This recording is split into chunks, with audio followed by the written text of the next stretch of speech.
Good evening and welcome to the Theodore Fink Memorial Symposium for 2021.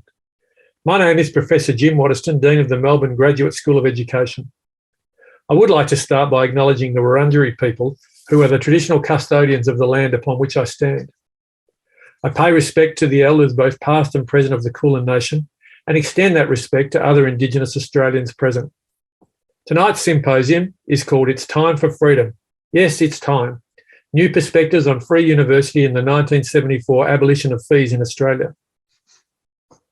Theodore Fink, for whom this symposium is named, was a lawyer, politician and newspaper proprietor. He had an especially strong interest in Victorian schools, universities and workers' education. Fink notably chaired two Victorian Royal Commissions at the turn of the 20th century into technical education and the University of Melbourne. They considered, among other things, the cost of education to students. Fink recommended tuition fees alongside government and philanthropic funding for universities. Tonight's topic is about a much later era, the 1970s, and a different set of principles which our speakers will set out for you tonight. The symposium will be chaired by Professor William Locke, Director of the Melbourne Centre for the Study of Higher Education at the University of Melbourne. Professor Locke is also international co-investigator for the UK-based Centre for Global Higher Education, having been its Deputy Director from 2015 to 19, and founding joint editor of the Society for Research into Higher Education Journal Policy Reviews in Higher Education. His research interests include the governance and management of higher education institutions, the changing academic profession, higher education policy and policy making, and the international higher education. It is my great pleasure to introduce the Theodore Fink Memorial Symposium for 2021. Thanks, Jim. For those of you who don't know me, my name is William Locke and I'm Director of the Melbourne Centre for the Study of Higher Education, or CSHE. I'll be your chair for today's symposium. I should like to acknowledge the traditional owners of the land I'm on today, which is the Bayside area of Melbourne, the land of the Wurundjeri people, as well as the traditional owners of the land you are situated on. And I acknowledge that Indigenous Australians have been custodians of the lands and waterways of Australia for thousands of years. I pay my respects to their elders, past, present, and emerging. Who should pay for higher education is still a very live issue around the world. Should it be students, their parents, graduates, the government, taxpayers, or a combination of some or all of these? Obviously, somebody has to pay. There is no such thing as free higher education, especially in this era of high participation.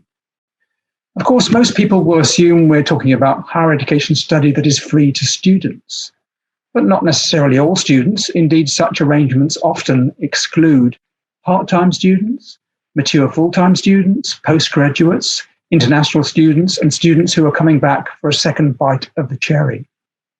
And what exactly is free? The costs of tuition, other costs of studying, a student's living expenses. And when is it free? Forever, or just at the point of entry, because students can take out loans to cover their tuition and maintenance costs, which they pay later when they become graduates. And maybe the repayment of these loans will be contingent on their income after graduation. Or are the costs covered by a graduate tax?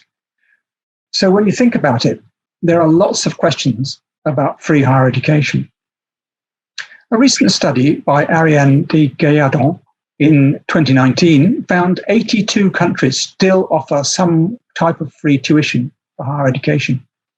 These are located in four main clusters: in Latin America, in the Middle East and North Africa, in some Nordic countries, and in some former Soviet nations. But even many of these countries have established some form of hidden cost-sharing mechanisms to alleviate the increasing costs borne by governments as higher education participation expands.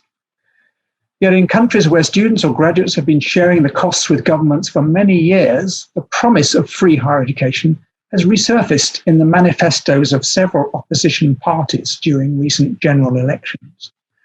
For example, in the UK, although Scotland has retained free tuition throughout, in the USA and in South Africa. In some cases, This has led to the implementation of such a policy, namely Chile, the Philippines, and New Zealand, which highlights the various arguments for and against free higher education around its economic, social, and wider benefits, around whether it is a public good or even a human right, and whether free higher education contributes to justice and equity, or counterintuitively benefits those who already have more than those who have not. These arguments often coalesce around the goals of increased enrolment, wider access, and enhanced quality. So this is still a very contemporary debate. But in this symposium, we are also focusing on a very different time. The Whitlam Government's decision in 1973 to abolish tuition fees for Australian higher education ushered in 15 years when university was free to students. It replaced previous financial support for students through the Commonwealth Scholarship Scheme and prohibited universities charging tuition for the vast majority of students. This was a time when the size of the higher education sector was much smaller than today, with fewer universities which looked very different from those we have become familiar with, when the total cost of the sector was much less than it is now, and the nature of the system was elite, as distinct from mass, let alone universal, to use Martin Trode's terms, and the extent of internationalization was still fairly limited.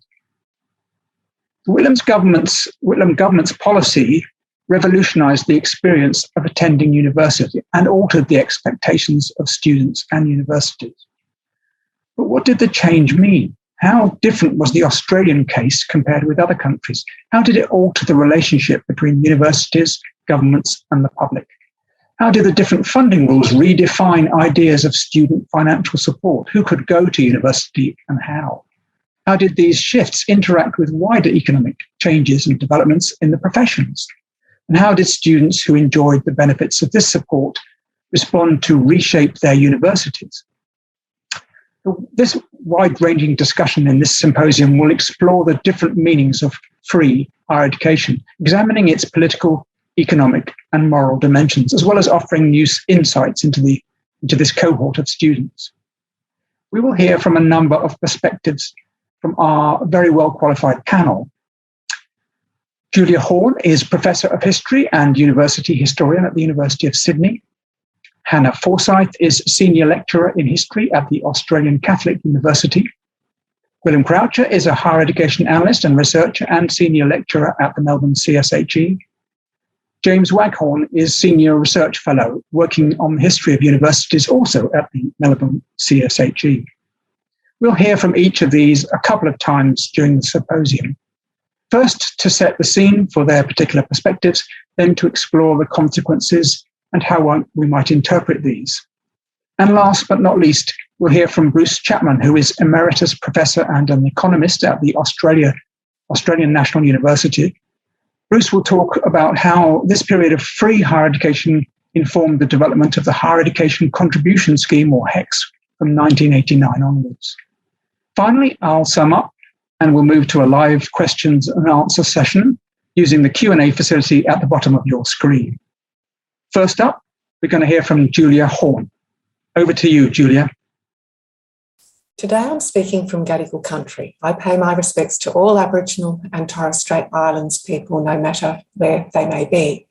In my short two-part talk today, I want to historicise Whitlam's free education policy by asking how and where his student assistance policy sits within the history of Australian higher education.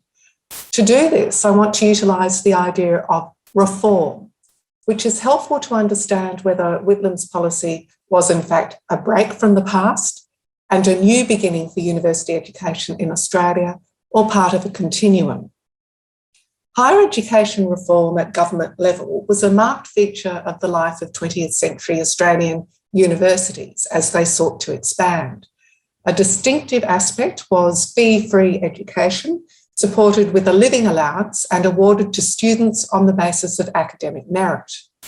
The motive was to ensure there were supported places for significant numbers of students who might not otherwise study at university.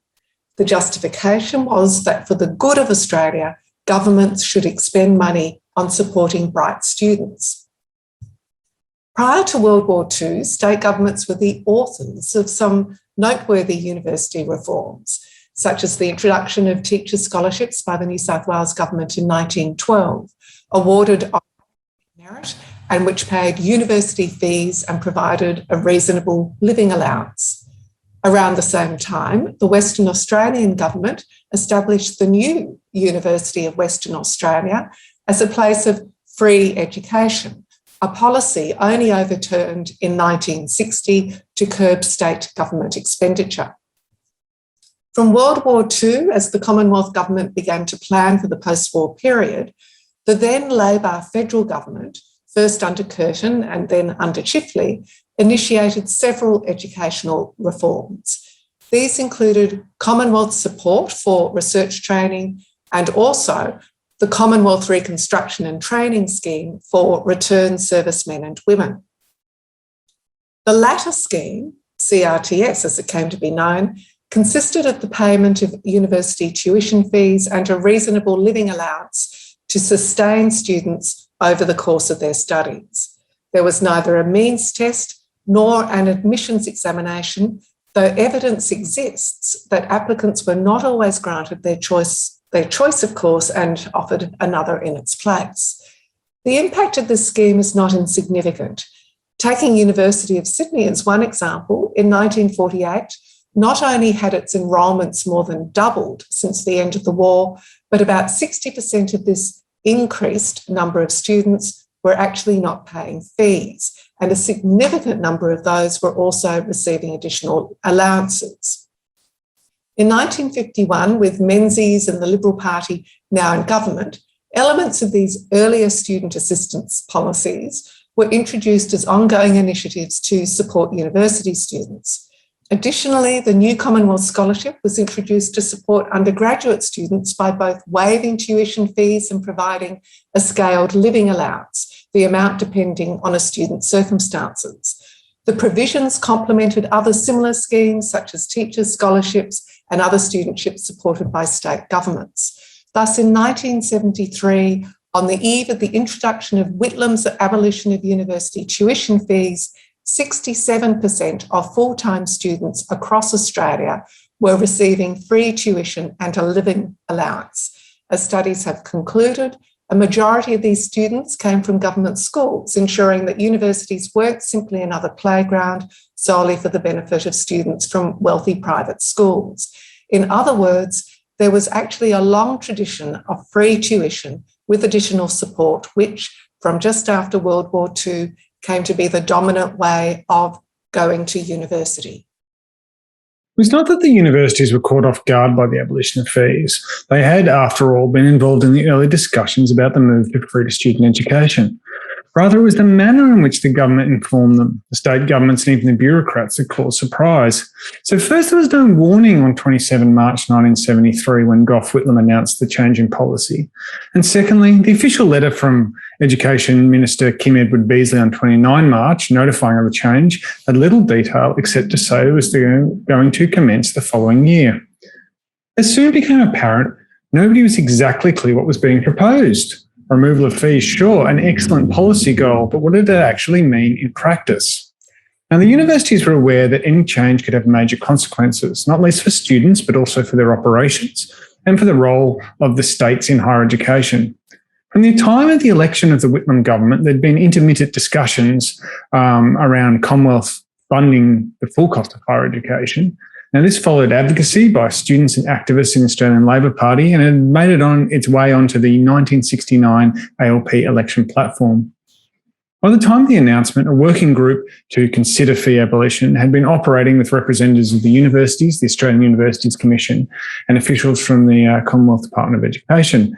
Now, no firm plans had been made by the group, and the complexity of the policy was still to be worked through. So, after the announcement, the Registrar of the University of New South Wales pointed out that this left universities in a bit of a tight spot. Soon they would need to tell students exactly what was going to happen in the following year. All they could work on, and this is the quote, were press announcements of general policy and information that had come quite informally. So, given all this, the bureaucrats, universities and the AUC met in May 1973. Their meeting cut to the chase what would happen to current students, what was the difference for fee paying and those that were on scholarship already, when the new system commenced, what was in and what was out. And one of the sticking points here was the union fees. What would happen to part-time students? How would they be treated? And really importantly, what did the policy mean for people on bonded scholarships, such as teachers? Would they still need to honour their commitment to bonded employment? Would the teachers still need to go to the bush?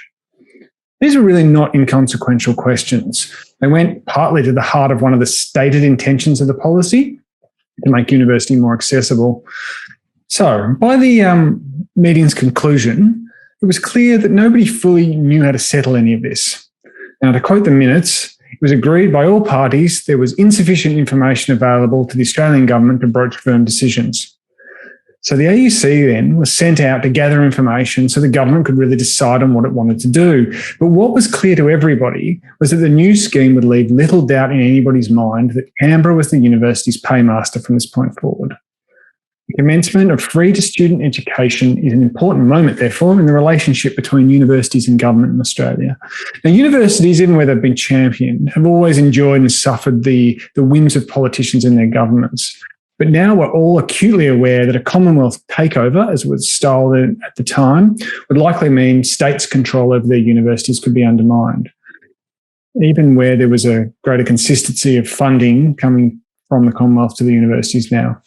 March of 1973 is an inflection point there, where the state's influence started to diminish. And although it's still important today, looking back half a century later, the chief government-university relationship really is the one with Canberra. If there was to be a celebration of the abolition of university tuition fees, it was not to be found in the student magazines and newspapers of the University of Melbourne. The absence of fees was, in fact, hardly acknowledged at all, at least directly. It was not that the idea of free education was unimportant, but that its introduction took place within the context of vast changes already underway, in the way in which students and staff represented themselves, in university teaching, and in the way in which students conceived of themselves and the overarching purpose of universities. These were the issues that animated the editors of Farrago and Melbourne University magazine in 1974. And the Whitlam government's emphatic promotion of free altered the course of these changes while also coming in response to them. The abolition of fees took place at the tail end of almost 2 decades of student activism.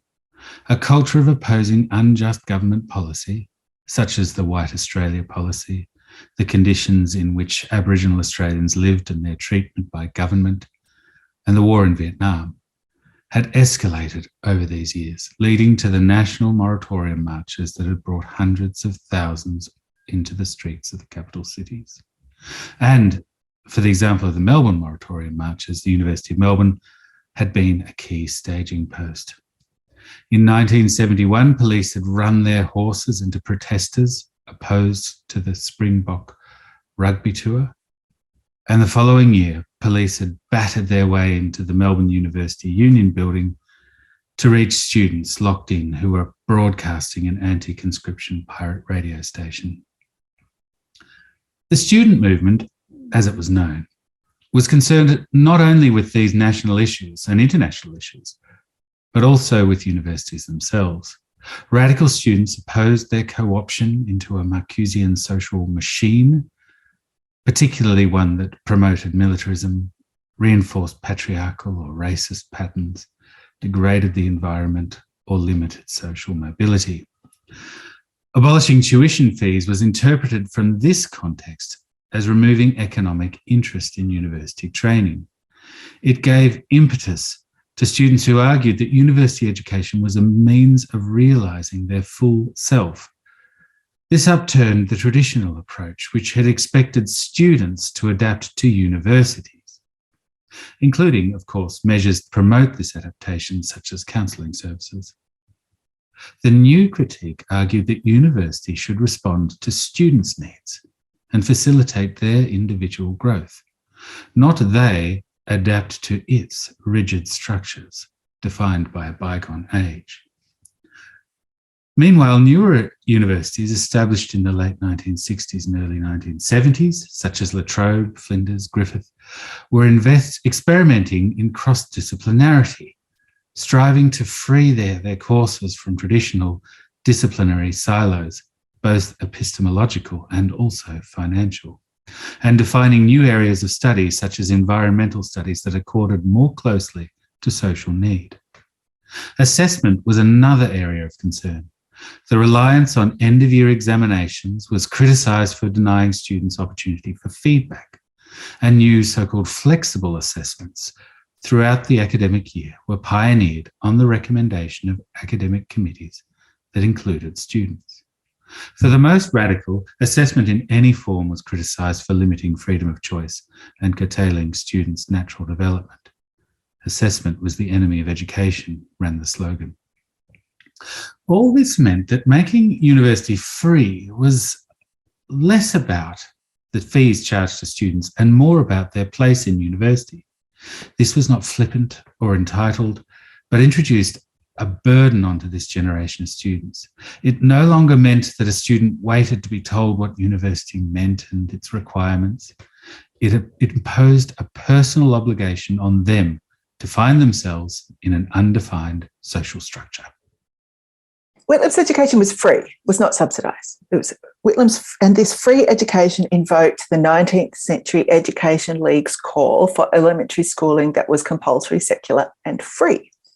The freedom of that older kind of education was also about freedom from tuition fees, but in a country riven by sectarianism, it was also about freedom from religious interference. In the same sense, Whitlam's free education was about free tuition, but in extending free education to universities, it was also about freeing higher education itself from the self-interested moral bounds that had been imposed on it. In the 1970s, educators everywhere, including in universities, started to talk about reform, trying to undermine things like the hidden curriculum. They were not alone. Radical or critical versions of nearly every profession emerged at about the same time. So to understand the timing of this, we have to think about the things that are going on globally. Since the end of the Second World War, decolonisation was a process that in international institutions like the United Nations had gradually dismantled what we might call the colonising gaze. This is to say people of colour were newly valued in conversations about global stuff, and making those conversations happen required a reshuffling of the values and ideas that had previously governed, small things like the British Empire. Since the work of professions and of educators entangled the moral and economic into a post-war global order, when the shocks of the currency and oil crises of the 1970s hit the global economy, the resulting rethink of nearly everything was both moral and economic. So in this context, Whitlam's free education created moral possibility. It opened rather than closed universities to new people, not by actively promoting student equity, but by the imagined inclusivity that was implied by the phrase free education. This inclusivity that on a global scale required a decolonising gaze and in labour markets dismantled unnecessarily restrictive gender norms characterised the moral rethink across all of the professions. It was an inclusivity that was material, which is why the absence of tuition fees matters, but it was also moral. Free education was for everyone, and intellectually it enabled anything. This helps explain, I think, why the nostalgia for the Whitlam reforms looms so large, even among those who know that free education did not result in vastly improved equity metrics, which is unfortunate. The freedom that free education provided, and which I suspect subsidised education never can, opened knowledge as well as participation. And it connected the inclusivity that equity metrics seek with the possibilities of transformative knowledge. Now, the Whitlam reforms never really achieved either goal of equitable inclusion or the radical inclusivity of more experimental institutions like the Free U that set up near the University of Sydney at around the same time. But free education still rightly embodies something that sits underneath the promise of university and towards which I think we all still yearn. So, in my telling, while free education, such an evocative phrase, was not actually a new concept in Australian universities, Whitlam's policy was indeed a new direction that established certain principles about the future of mass education. And here are some reasons why. Whitlam's free education policy established equitable principles as the basis of higher education in Australia. Prior to this, with the exception of the CRTS scheme in the late 1940s, widening social access to universities was based on meritocratic principles of academic competition. Over the decades, significant attempts were made by some universities to ensure meritocracy wasn't just for the sons of the wealthy, but would enable all bright students to attend university. Yet these attempts never addressed the complex social process that actually constitutes university admission, especially disadvantage as a consequence of schooling, race and gender. Whitlam's policy began the laying down of equitable principles to address disadvantage, in particular financial and educational, as a cause of non-admission. First, tuition was free, but the government knew that was not enough to be fully inclusive. So it requested the Universities Commission to prepare a report called Open Tertiary Education to inquire into the complex problem of how to admit students who, quote, are unable to meet the normal entry requirements of universities. Secondly, the government directed financial assistance to Aboriginal secondary school students and also those who otherwise did not have access to normal school facilities to assist them to stay at school. And financial assistance was also available to support them at tertiary institutions, which complemented the pioneering work of ABSCOL in the previous decade that identified disadvantage as a barrier to Aboriginal people attending universities. Thirdly, the award of living allowances was no longer determined by academic merit, but by need. As the government explained, the new tertiary education assistance scheme was, to quote, to base assistance to students on their need for financial help rather than on academic competition for a limited number of awards.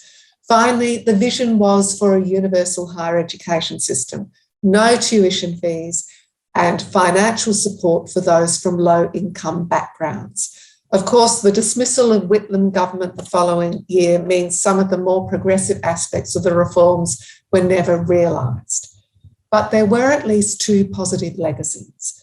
First, the increase in university enrolments was almost entirely driven by women. And secondly, I would argue that these early notions of equity underpinned the Dawkins reforms of a decade later. Many thanks. By the mid to late 19th century, Australia's middle class invested considerably in their own human capital and offered themselves as a moral exemplar of merit-based success. This is what built the professional class. In time, merit structured the hierarchy of society, workplaces, occupations, and even governments based on the competent and skilled performance of work. Now, among the professions, the doctors, lawyers, engineers, accountants, pharmacists, veterinarians, and teachers that by 1972 were all being trained in universities, this work was by itself grounded in morality. Now, ideals like purity, duty, probity, accuracy, and courage sound very old-fashioned, but considering the work that professionals actually did, they were materially embodied. Purity or hygiene, for example, actually made healthcare better, but so did the other morals, helped to make bridges stand up and meant reliable audits and dependable journalistic reports were being done, but they were both essential for making sound business and investment decisions. So merit was seen to be a moral way to earn class status because it was not gained by wealth or birth, but by achievement.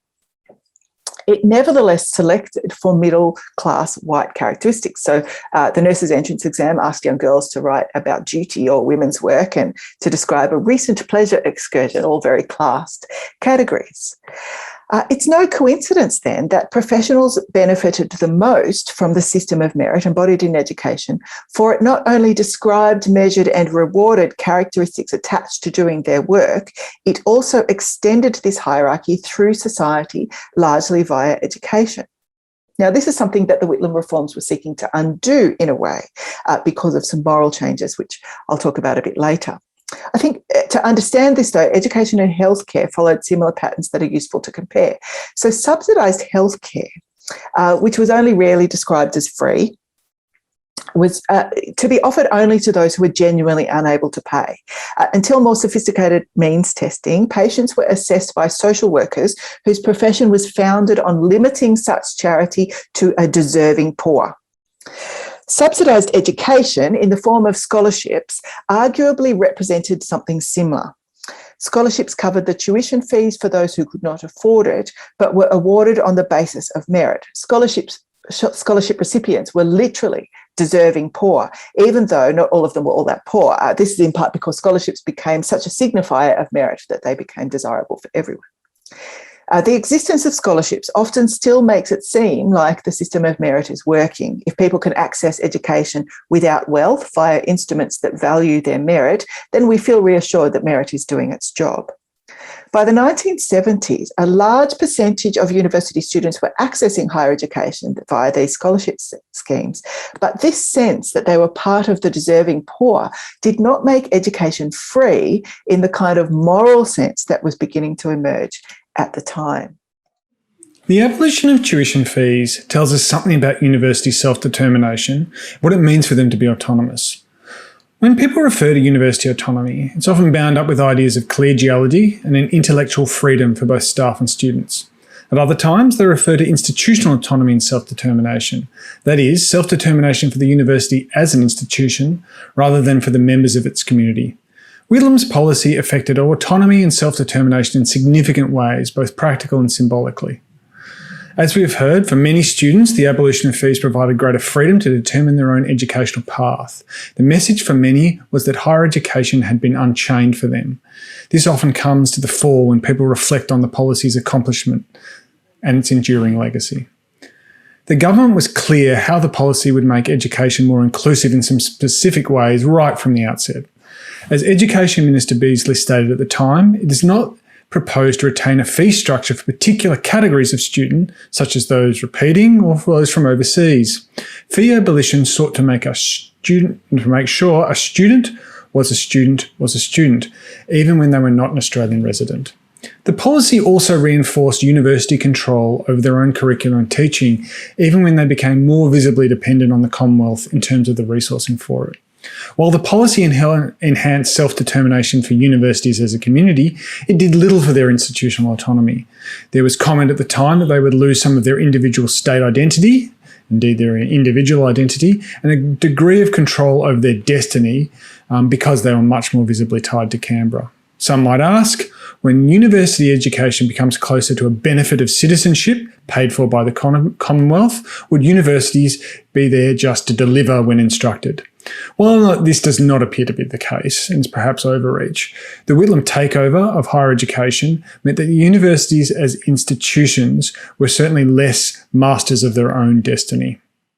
If we zoom out from the 1974 moment and examine the longer-term legacy, I think we see that free really did reshape university, but in ways that could be double-edged. One of the many books that provoked discussion at this time was Ivan Illich's Deschooling Society. And the University of Melbourne had workshops and forums to discuss its challenges to the hierarchies that underpinned universities. Opposition to hierarchy and bureaucratic constraints had led students to engage on faculty and university committees and take ownership of their studies. Concern about the operation of student advocacy bodies was expressed by students at Monash and Macquarie University, which had earlier voted to abolish their student representative councils in favour of mass assemblies. At the University of Melbourne, a university assembly had been established in 1972, comprised of university staff, students and graduates, bringing policy representation to the body of the university to pressure the formal governing bodies. Here, the idea of free invited the loosening up and subverting of their top-down hierarchical structures by the injection of representatives from lower levels. Yet free was also interpreted by opponents of the student political movement for their own causes. The movement to oppose compulsory union or guild fees, which had, as Gwill has indicated, persisted under the change, despite many of the pre-1974 student financial assistance schemes covering these costs. The decision not to include these charges under free education, as Graham Hastings has shown, was as much a desire on the part of students to preserve the independence of their organisations, to protect them from being quietened by their reliance on government funding. Union fees were charged by all Australian universities to subsidise the cost of cafeterias, fund clubs and societies, and sustain student activities, including support for political courses, where they were endorsed by the governing body. Conservative students objected that their contributions went to causes they did not support. In Western Australia, legislation was introduced to allow students the right to conscientiously object to paying guild fees. In Victoria, a legal challenge to this compulsory fees was overturned on appeal, while at UNSW a similar writ was dismissed by the New South Wales Court. Voluntary student unionism became an article of faith over the ensuing decades for generations of conservative student leaders. The desire to make unions free was an attempt to starve them of funding for political activism, but also part of the nascent politics of user pays that would later extend across so much of public life.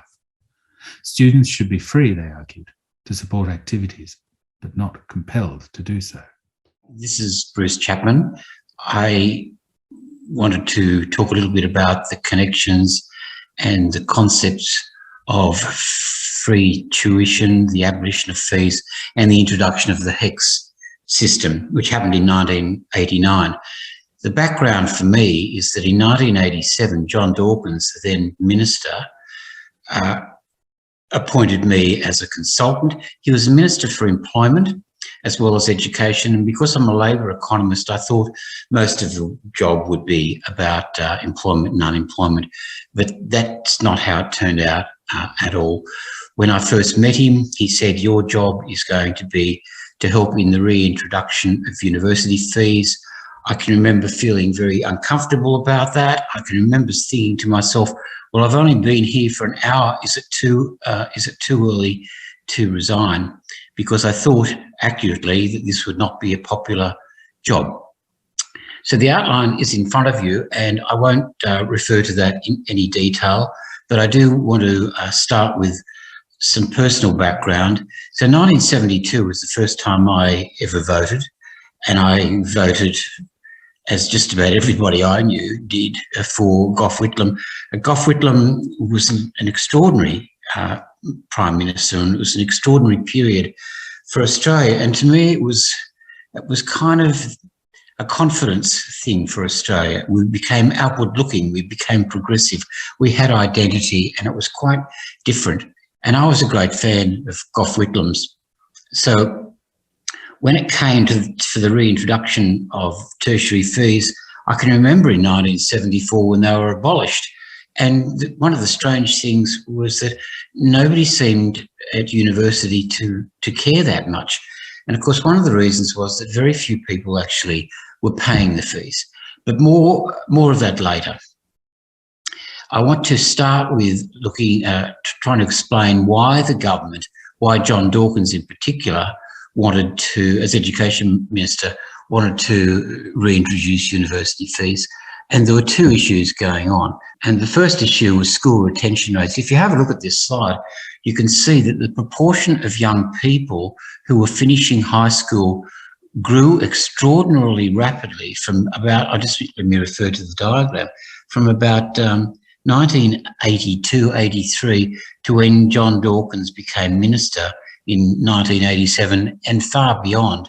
So the Labor government faced a basic problem, which was they wanted to accommodate the growth in the people eligible for and qualified for university, but they also did not want to appear to be mismanaging the economy in any way by being high tax, in their view, high tax and high spend. So that was the first critical point, that this government, the Hawke government, was one which tried its best to look quite different from the Whitlam government in terms of basic parameters to do with tax and spend. And I got to see this up front very clearly when I became an advisor to Paul Keating when he was Prime Minister. And he would talk all the time about the benefits of being low tax. So there was John Dawkins facing this huge increase in school retention rates and very large queues, long queues for people who wanted to go to university but couldn't easily get a place. And the queues got bigger and bigger, and it was kind of an embarrassment for Labor, and yet they did not want to increase the outlays. They did not want to have higher taxes or higher expenditure, and that was the critical point. They wanted the money, and they thought, and there were a few people who were particularly wedded to the idea that a free university system was actually a regressive system. John Dawkins said that to me all the time. His best mate in cabinet was Peter Walsh, who always talked about that. And the basic reason that they thought that this was accurate, to think of it as regressive, is that the people who went to higher education at the time were overwhelmingly from the middle classes or from the higher end of the socioeconomic background. Most of the poor people, most of the poor young people left high school at age 14 or 15 in the early 1970s to take a trade or to become an unskilled labourer or retail worker. And that was the first point. The second point was everybody knew, I particularly knew, that the private rates of return to higher education were extremely healthy. So if you're going to have a free system, that meant that not only were you giving a gift to people who on average, not all of them, but on average were quite privileged, but they were people who eventually over their lifetimes would do extremely well in the labour market. Thus the concept of regressivity from not having a charge. And that point is really, you can see it in the next slide. This is a quote from Karl Marx, and it comes from the critique of the Goethe program in 1875. Now, the Hawke government was not a Marxist government, we all know that, but this statement, this quote from Karl Marx is a way of saying that a no-fee system actually redistributes resources to what he calls the bourgeoisie. So, and the words that are there in front of you, the word free is in inverted commas because of what Karl put them around the word free. I didn't. And Karl Marx understood the regressive nature of free tertiary education. And that was really, really very important, as well as the government at the time wanting the resources to be able to expand the system. I'm just going back to my overheads, and to note that this issue actually was hugely difficult for John Dawkins, and it was hugely difficult for the cabinet. And it wasn't because of the students, and it wasn't because of the opposition, because the opposition was in favour of university charges as well, although they were different. Their policy was to have upfront fees with bank loans. That was not the ALP's policy eventually. But the real problem for John Dawkins and the cabinet was caucus. And it was the view of people in the caucus, on the so-called left wing of the caucus, who found it extremely offensive to think about higher education having a charge. And they were very passionate about this. And I chaired a committee. It was kind of a terrible way to spend my time because it was just a war. There was people on the committee from the left of caucus who argued passionately against fees and talked about the importance of Gough Whitlam, and people from caucus who were more or less on the right or the centre right. John Brumby was one of those who would argue that this was a budget issue, and that so if the government could find a way in not charging up front, then that's the way to go. And that's, of course, what HECS was. So HECS introduction was not that different, in my view, than the goal of the Whitlam government, which was an attempt to get rid of all charges up front so that people who, without the financial resources, could come into the system. The difference was with HECS that the money was then repaid when and only if people earned above a certain income. You might note that it was very gentle. It was a little pussycat at the time. Nobody paid until they earned about $75,000 in current dollars, and the first rate of repayment was 1%. It was a near thing for John Dawkins and for Labor. It had to, the ALP platform had to be changed, and I think it probably would not have happened without the support of the union movement. Essentially, Simon Crean moved the motion to get rid of the idea that there should be no charge. Instead, the words would change, there should be no upfront charge, and that as a consequence led to HECS. But that was a huge fight for John Dawkins, and I think it was potentially divisive for well beyond that period from what I would call the left of the Labor Party. And there are still people today who believe that the abolition of fees was a very important innovation and a progressive one from Gough Whitlam. The economists generally would not agree with that statement. I don't now. I did before. The cabinet at the time did not agree with that statement, but that's where we ended up. Thank you. Thanks, Bruce. Well, that's plenty of food for thought from all our panelists. We've heard from the students' perspectives, the universities' perspectives, and the federal and state governments' perspectives. We've heard about issues of access and fairness, accountability and autonomy, and how the Whitlam reforms stimulated thinking about alternative ways to fund higher education as participation expanded. In a minute, we'll move to questions and answers.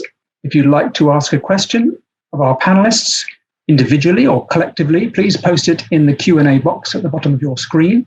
But before we move on to questions for our panelists, I'd just like to briefly mention what was perhaps the closest to a parallel moment in the UK. This was the Anderson Report of 1960, which led to the extensive system of grants for students in place from 1962 onwards.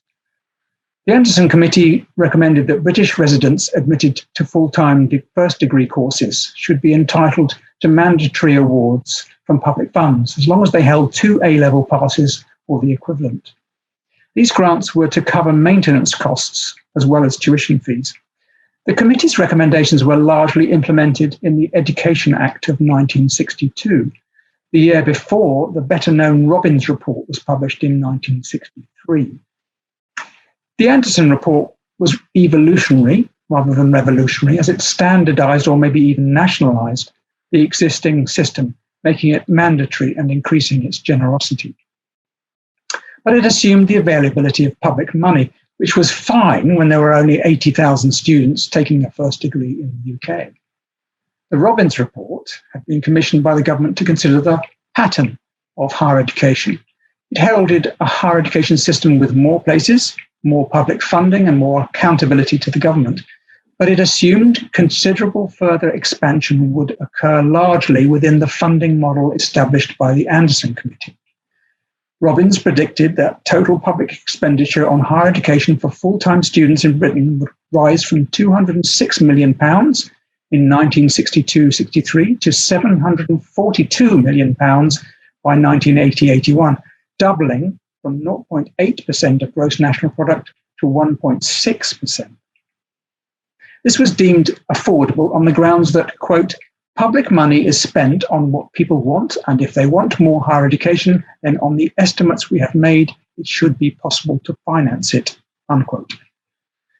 It could be argued that this period of generosity created an idée fixe in England that university tuition should be free and that students should receive generous grants. Indeed, this was in keeping with the broader creation of a post-war welfare state. Having established this funding model, it then took more than 40 years to garner sufficient support to replace it with an income contingent loans-based model covering tuition fees from 2006. Even Margaret Thatcher, even her government rejected the idea of a loans scheme on 2 separate occasions, although loans for maintenance were introduced at the end of her reign in 1990, and these became income contingent in 1998 under New Labour. So we can see how strong this attachment to the notion of free higher education can be, even in the most neoliberal and market-orientated of economies. Well, it's now time for the talking heads to give way and open things up for our questions and answers session.